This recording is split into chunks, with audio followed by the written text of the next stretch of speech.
En la conmemoración del 201º aniversario de Independencia Patria, presenciamos el ingreso de la familia presidencial al Salón de Honor de Casa Presidencial.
¡Al hombro!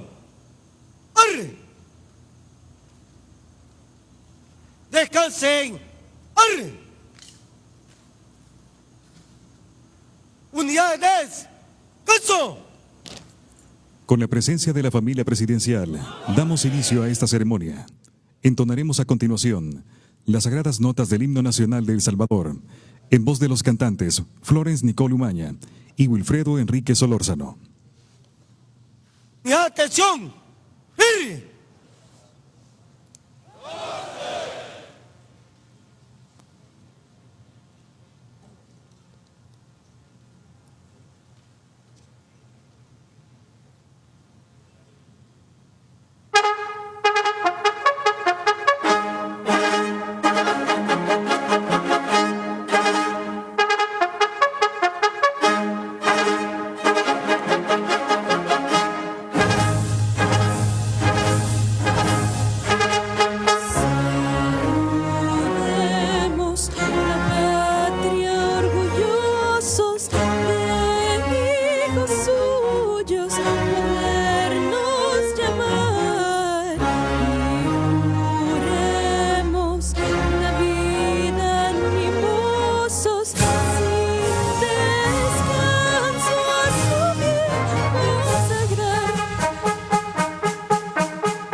conquistarse un feliz porvenir. Porvenir le protege una férrea barrera contra el choque de ruin deslealtad.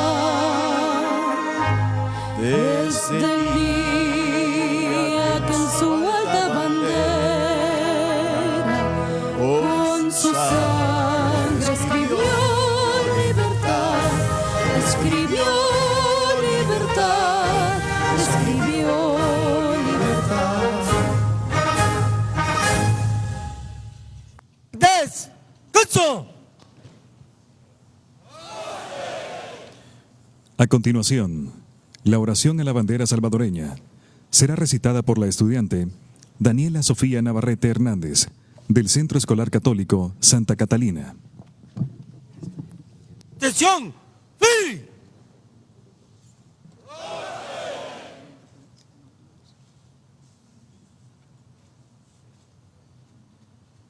Oración a la bandera salvadoreña.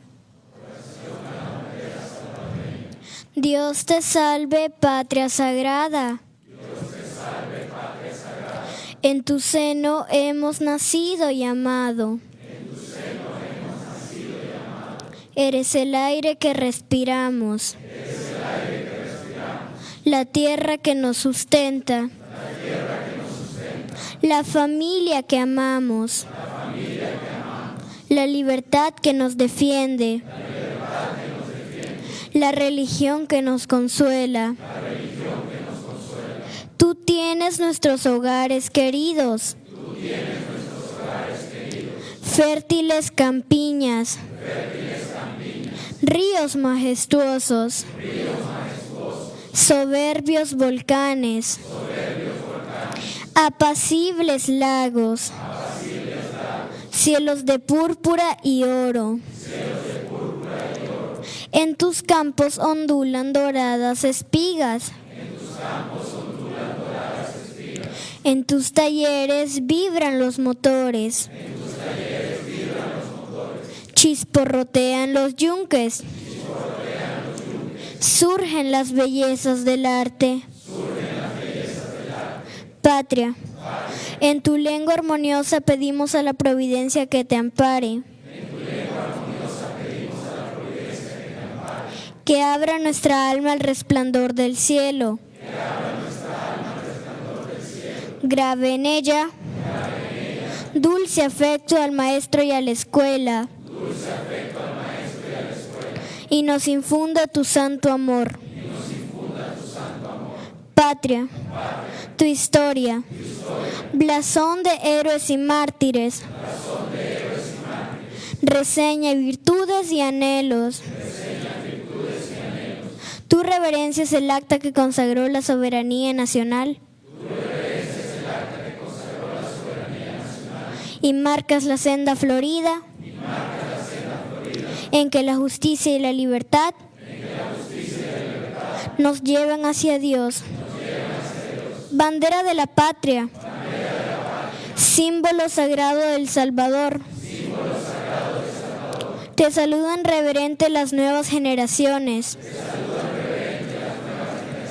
Para ti, el sol vivificante de nuestras glorias. Los himnos del patriotismo. Los laureles de los héroes. Para ti, el respeto de los pueblos. Y la corona de amor que hoy ceñimos a tus inmortales sienes.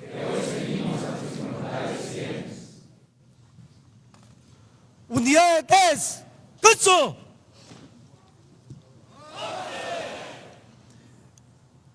En este momento, se dirige a la nación el excelentísimo señor presidente de la República de El Salvador, Nayib Armando Bukele Ortiz.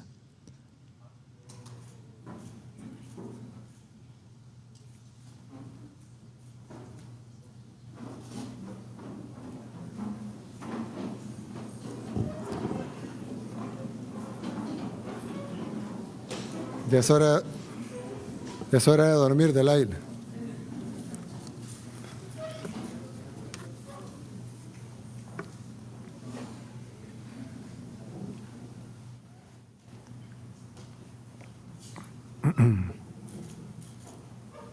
Buenas noches a todos.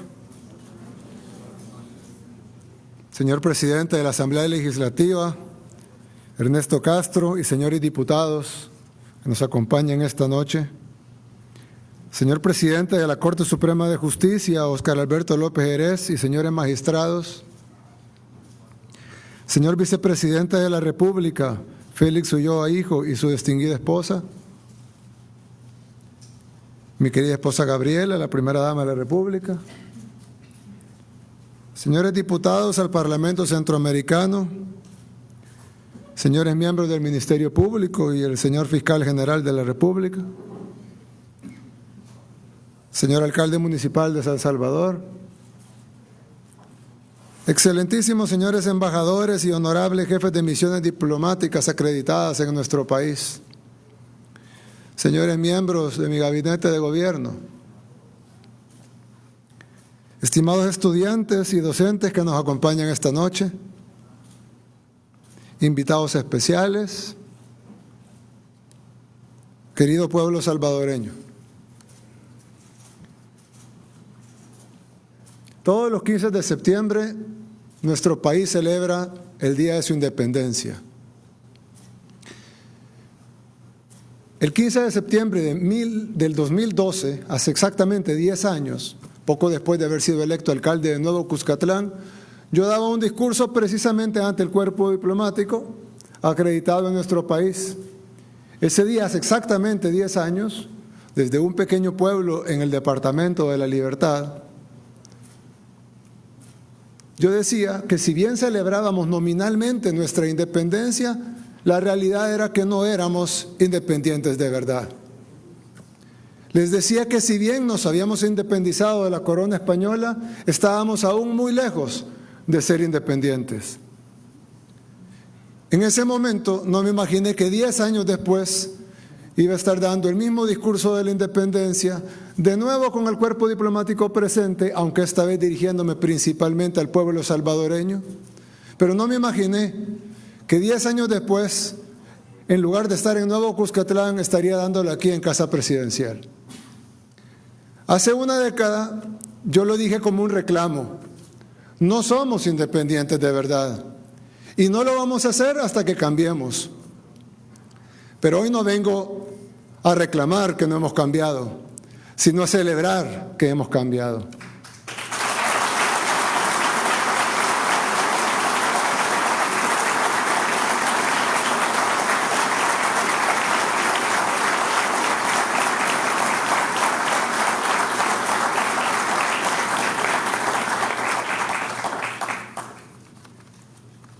El espíritu se sintió hoy en el desfile de nuestra independencia. Fue una verdadera fiesta. Se sintió un aire distinto, un verdadero orgullo, no solo para las decenas de miles de personas, más de 100,000 personas que llegaron a verlo ahí en la calle, sino incluso para los que lo vieron a través de la televisión o a través de las redes sociales. Y no es que el desfile fuera 100 veces superior a los de los años anteriores, sino que el patriotismo de nuestro pueblo sí es 100 veces mayor que antes.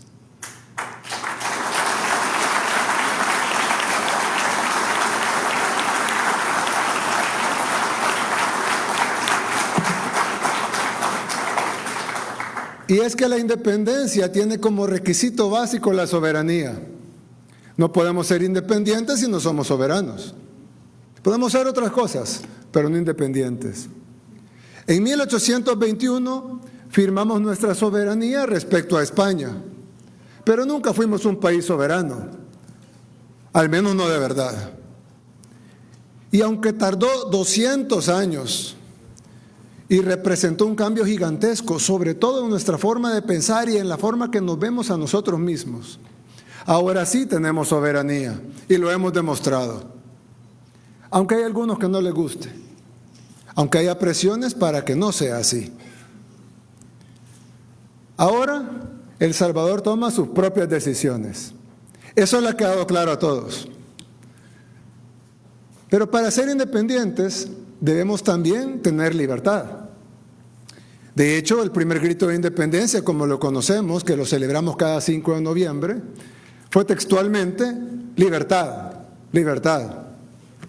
Porque cuando nos referimos a la independencia de un país, esa independencia es sinónimo de libertad. Pero en nuestro país nunca hemos tenido libertad. Nos liberamos únicamente del yugo de la corona española, pero luego vinieron otros yugos, las dictaduras, la guerra civil, los gobiernos incompetentes y corruptos. Nunca tuvimos libertad, ni siquiera de las cosas más básicas, ni siquiera para salir, ni siquiera para conocer nuestro país. Y el mismo pueblo lo puede atestiguar. Si le preguntan al pueblo salvadoreño si se sienten libres hace un año, les dirá que no. Si les preguntan hace 3 años, les dirá que no. Pero si le preguntan incluso que si alguna vez se han sentido independientes en toda su vida, les dirán que no. Pero si le preguntan que si se sienten libres ahora, contundentemente todos les dirán que sí.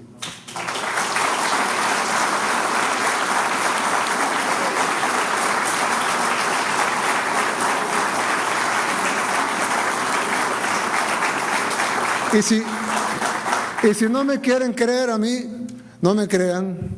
Si no le quieren creer a las encuestas, no les crean. Vayan ustedes mismos y pregúntenles a la gente, pregúntenles al pueblo salvadoreño, quien ustedes quieran. Contraten una casa encuestadora de su preferencia, extranjera incluso, eso es un país libre, que le pregunten a los salvadoreños y casi la totalidad de ellos dirán que hoy sí se sienten libres. Por primera vez no lo dice un gobierno, no lo dice una élite. Por ahí escuché que El Salvador antes vivía en libertad y democracia. No sé en qué país vivían, probablemente en el país de las élites. Pero por primera vez no lo dice un gobierno, no lo dice una élite, sino que lo dice el pueblo. Por primera vez tenemos libertad de verdad.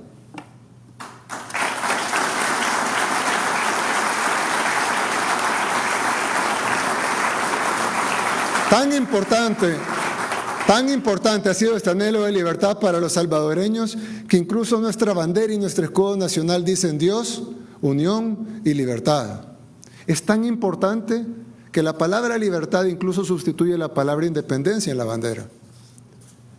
A pesar de eso, El Salvador vivió 2 siglos, toda nuestra historia, sin libertad, siguiendo los dictados de gobiernos extranjeros. No fueron suficientes los 300 años de colonia. Luego tuvieron que venir 200 años de dictados de gobiernos extranjeros. Oligarquías que funcionaban como administradoras de fincas. Pero ni siquiera eran unas oligarquías, eran administradores de la finca. Masacres, dictaduras, guerra civil. Nuestro país ha ofrendado su sangre, ha ofrendado su felicidad y ha ofrendado su futuro por servir a fuerzas externas. Y en luchas y guerras ha estado desde que tenemos memoria. La última guerra fue incluso auspiciada por poderes extranjeros. Una guerra que se peleaba en el mundo entre este y oeste. Una lucha por la hegemonía mundial que no tenía nada que ver con la justicia en El Salvador. El Salvador, sin embargo, fue escogido como un campo de batalla, uno de tantos. Las potencias le llamaron Guerra Fría, pero para nosotros no tuvo nada de fría. De hecho, en ese momento, una de las potencias, Estados Unidos, daba $1 millón diarios para financiar la guerra. $1 millón de los 80, que equivaldrían más o menos como a $10 millones actuales, diarios. 10 millones el lunes, 10 millones el martes, 10 millones el miércoles, 10 millones el jueves, 10 millones el viernes, y así sucesivamente durante el año y así sucesivamente durante 12 años. Para financiar la guerra, para financiar que nos matáramos entre hermanos. Pero no eran los únicos. No solo era una potencia mundial, eran 2. Y el otro bando también era financiado internacionalmente, también le enviaban armas, también le enviaban dinero y también los entrenaban para matar a los salvadoreños. El FMLN también fue financiado por poderes externos. Su antiimperialismo era realmente un anti-imperialismo. No pueden decir que esa lucha por el comunismo y el socialismo era una lucha del pueblo, de los campesinos. Esa también fue una lucha financiada por los poderes externos, que los entrenaban, les daban armas y dinero, como lo dije hace un rato. Aquí lo que tuvimos fue una guerra financiada por poderes extranjeros. Pero la sangre, el sufrimiento, de nuevo, lo puso el pueblo salvadoreño.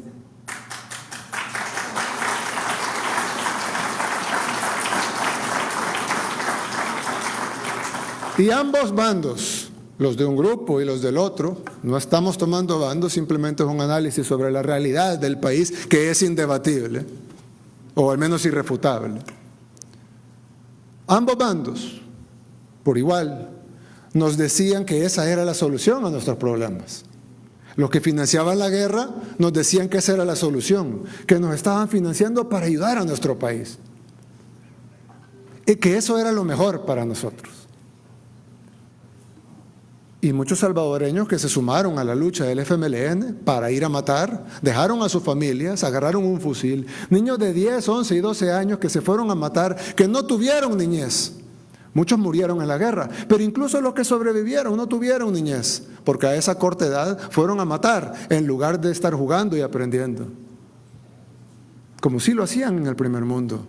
Sus niños jugaban mientras nuestros niños se mataban.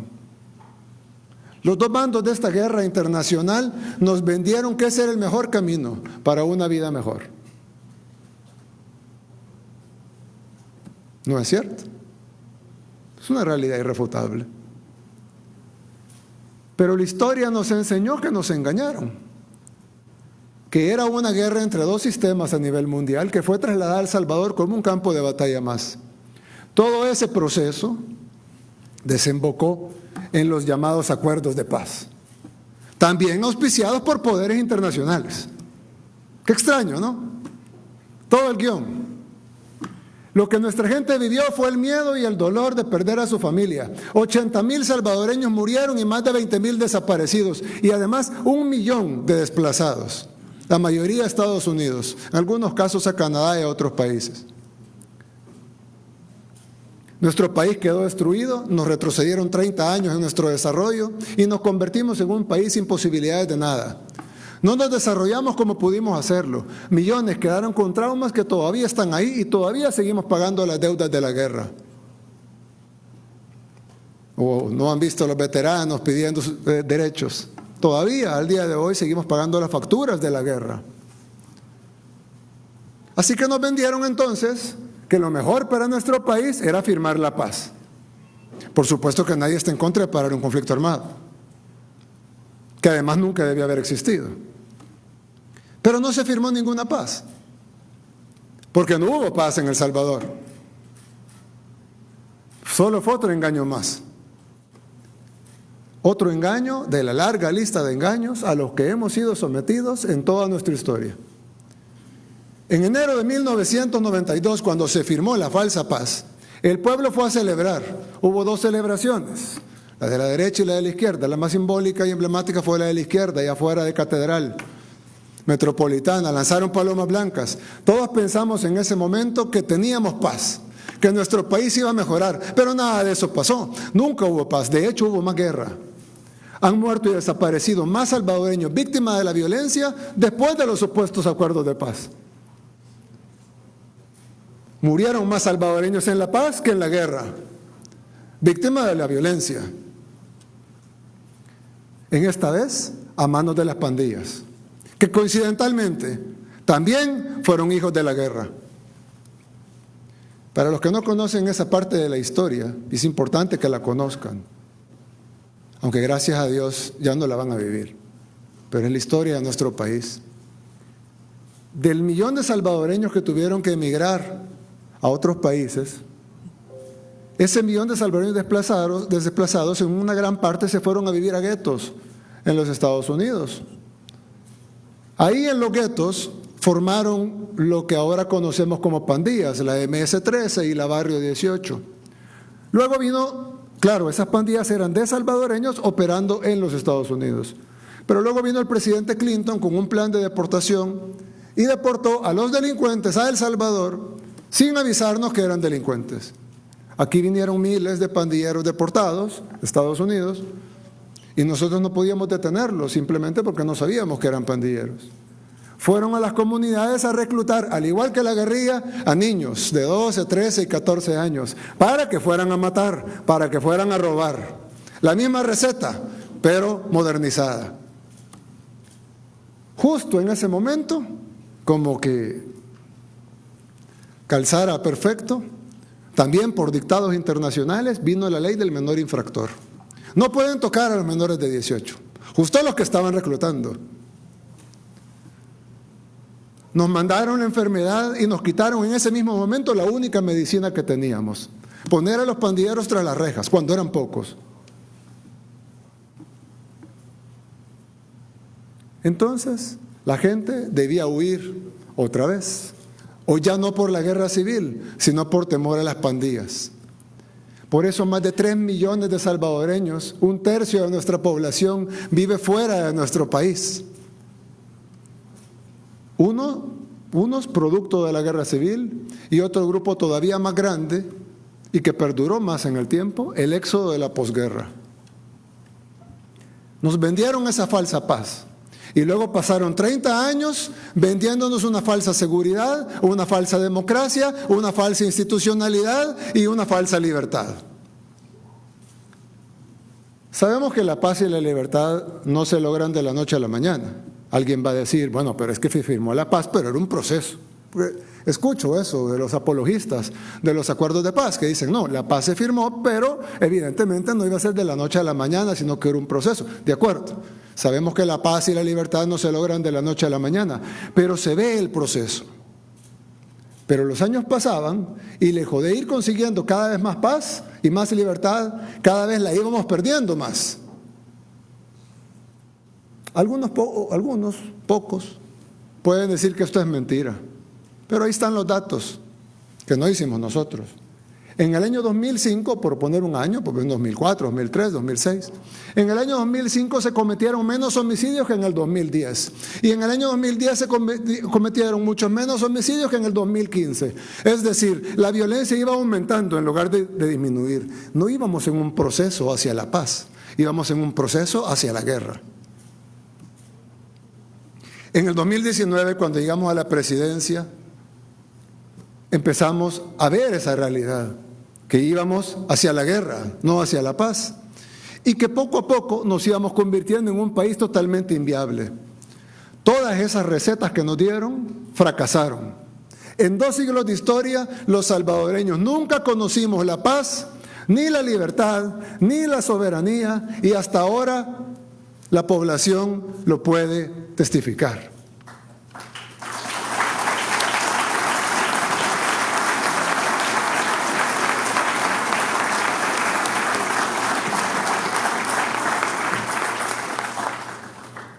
En 2019, la población decidió acabar con el bipartidismo y la posguerra en las elecciones del 3 de febrero. Y en el 2021, el pueblo lo ratificó en las elecciones del 28 de febrero.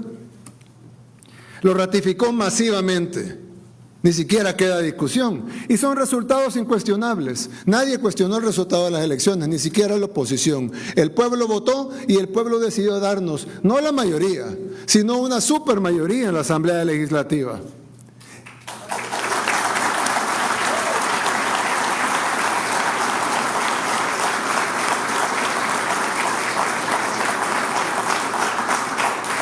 Y gracias a esa supermayoría es que se pudo cambiar al fiscal general de la República anterior y a la anterior Sala de lo Constitucional.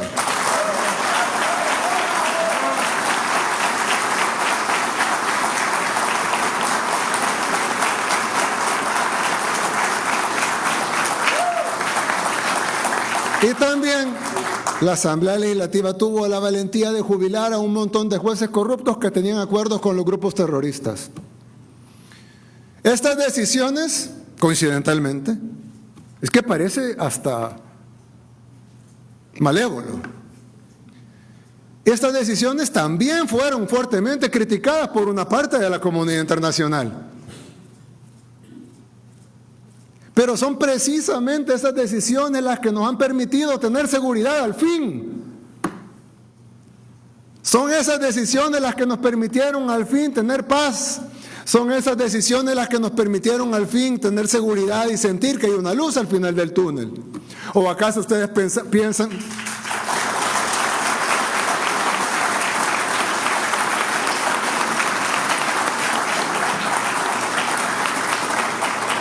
¿O acaso ustedes piensan que la guerra de las pandillas fuera posible con el fiscal anterior, con la sala de lo constitucional anterior, con los jueces anteriores? Sería totalmente imposible. Es decir, protestaron por las mismas decisiones que nos han permitido tener por fin, después de 200 años, tranquilidad, paz y libertad.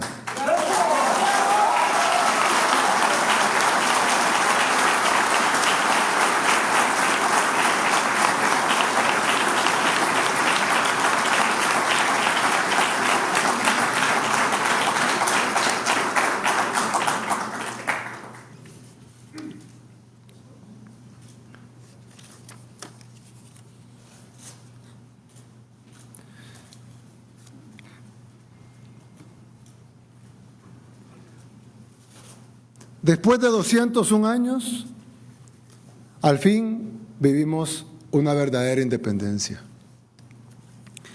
Pero esto no ha sido únicamente gracias al trabajo de nuestro gobierno, sino principalmente porque trazamos nuestro propio destino y no obedecimos los dictados internacionales. Ya nos dieron 200 años de recetas y todas fracasaron.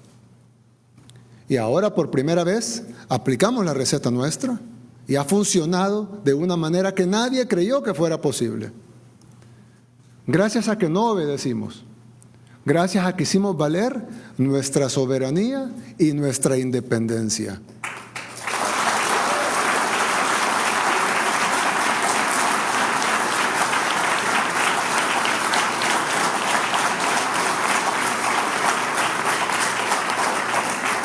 Si no, seguiríamos como estábamos antes, con el mismo fiscal de antes, con la misma sala de lo constitucional de antes, con los mismos jueces de antes, y por lo tanto no pudiéramos haber logrado nada.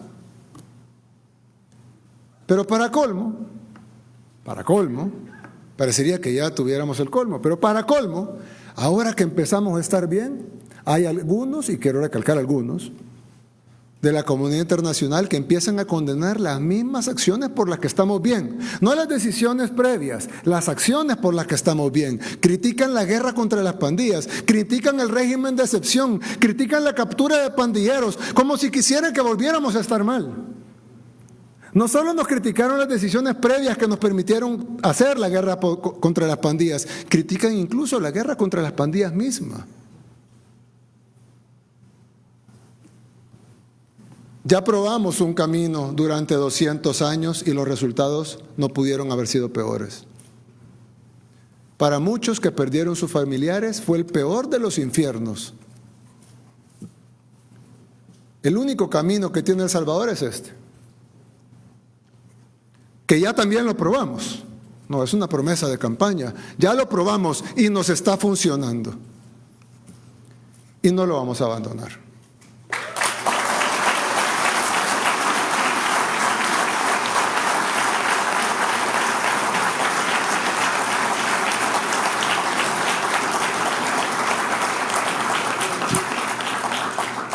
No lo vamos a abandonar por más protestas que vengan desde el exterior.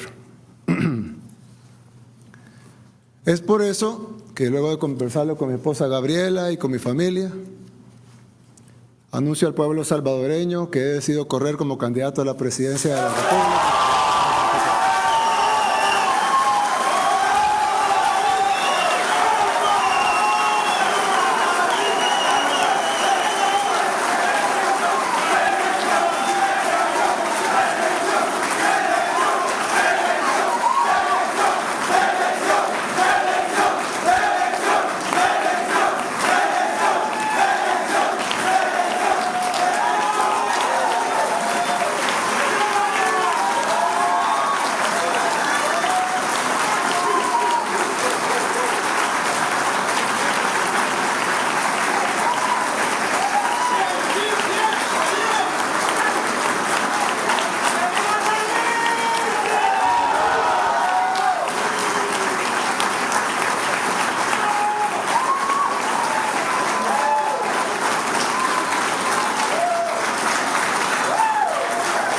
Gracias.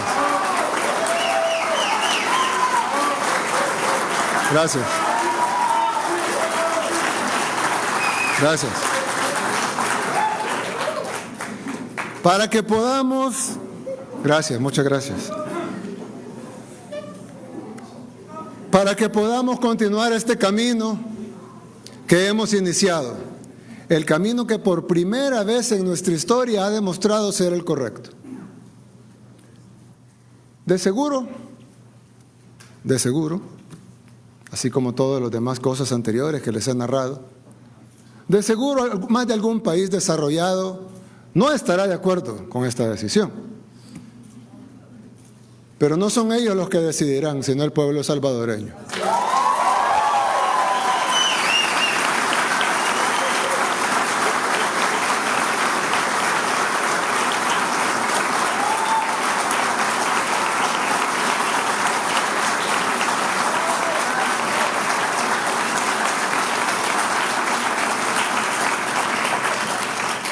Un pueblo libre, soberano e independiente. Además, ¿por qué los países desarrollados nos deberían decir qué hacer? Ya probamos las recetas de ellos durante 200 años y fracasamos, y además sería una protesta hipócrita, porque prácticamente todos los países desarrollados tienen reelección. Antes de venir aquí, pedí que me imprimieran una lista de todos los países desarrollados de acuerdo al Fondo Monetario Internacional.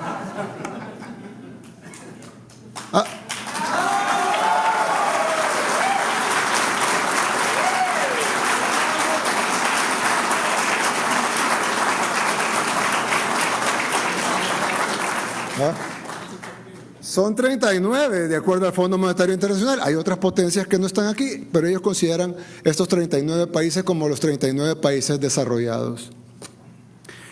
Andorra, Australia, Austria, Bélgica, Canadá, Chipre, República Checa, Dinamarca, Estonia, Finlandia, Francia, Alemania, Grecia, Islandia, Irlanda, Israel, Italia, Japón, Corea, Latvia, Lituania, Luxemburgo, Macao, Malta, Holanda, Nueva Zelanda, Noruega, Portugal, Puerto Rico, San Marino, Singapur, la República de Eslovaquia también, España, Suecia, Suiza, Estados Unidos y el Reino Unido. Todos ellos tienen reelección, a excepción de Corea. Todos los demás tienen reelecciones de sus jefes de gobierno, en la mayoría de casos ilimitada, en algunos casos con limitantes de 1 o 2 periodos de reelección. Y muchos de ellos tienen incluso monarquías, las cuales nosotros respetamos mucho porque son sus países. Hereditarias, por supuesto. Lo cual nosotros no tenemos ninguna objeción a ellas, porque son sus países y son sus países los que deben de decidir qué gobierno es el que quieren tener. Si ellos desean tener un jefe de Estado electo por herencia, nosotros estamos sin ninguna objeción y le brindamos todo el respeto que se merece el jefe de Estado de otra nación amiga y hermana. Nosotros creo que no aceptaríamos tener jefes de Estado por herencia, pero eso somos nosotros los salvadoreños. No tenemos nada que decirle a ellos qué hacer con su país. De la misma manera, ellos no tienen nada que decirnos a nosotros qué hacer con el nuestro. Sin embargo, como dije antes, sería una protesta hipócrita, porque todos ellos tienen reelección. Ahora bien, alguien va a decir, bueno, pero el hecho que ellos lo hagan no quiere decir que nosotros también lo debemos de hacer. En primer lugar, creo que hay que copiar a los que están bien, no a los que están mal. Y las prohibiciones de reelección solo existen en el tercer mundo, coincidentalmente. Y esto tiene una lógica básica y sencilla. El pueblo debe tener el derecho de rechazar o continuar el camino que lleva. Si el pueblo siente que va mal, tiene que tener el derecho en elecciones de rechazar ese camino y elegir un nuevo rumbo. Pero si el pueblo siente que va bien, tiene que también tener el derecho en elecciones libres de ratificar su deseo de continuar en el buen rumbo. ¿Por qué debería un pueblo estar obligado a desechar el camino que lleva si funciona? ¿Por qué? ¿Por qué debería un pueblo estar condenado a truncarlo y regresar al camino equivocado? Eso no tiene sentido. Tiene sentido que el pueblo en elecciones libres pueda rechazar el camino que lleva. Por supuesto, así debe de ser. Pero lo que no tiene sentido es que el pueblo no puede en elecciones libres decidir continuar con el camino que lleva. Eso lo condenaría al fracaso. Porque siempre que habría un mal camino, pues qué bueno, se cambia. Pero siempre que habría uno bueno, pues qué mal, se cambia. Y entonces los pueblos están condenados al fracaso. No tiene sentido. Por eso los países desarrollados sí tienen reelección. Y por eso, gracias a la nueva configuración de la institucionalidad democrática de nuestro país, ahora El Salvador lo tiene también.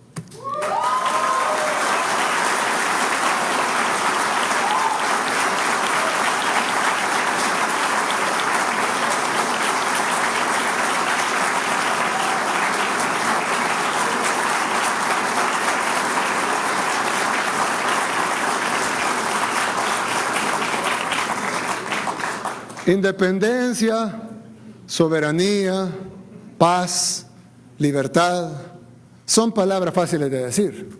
Las hemos venido escuchando siempre. Independencia, soberanía, paz, libertad. Fáciles de decir, pero muy difíciles de materializar. Muy difíciles de convertirlas en realidad. Después de 2 siglos de decirlas y no practicarlas, es hora de que las practiquemos.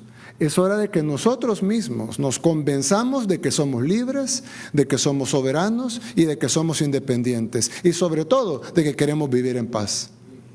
Muchas gracias a todos y que Dios bendiga a El Salvador. Desde el Salón de Honor de Casa Presidencial, este fue el mensaje a la nación del 201º aniversario de Independencia Patria del señor presidente de la República de El Salvador, Nayib Bukele.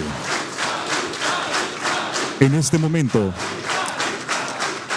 se retira del Salón de Honor de Casa Presidencial el señor presidente de la República, Nayib Bukele, y la señora primera dama de la República, Gabriela de Bukele.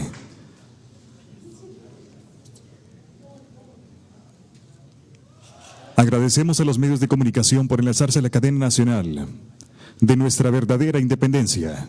Que Dios bendiga a El Salvador. Buenas noches.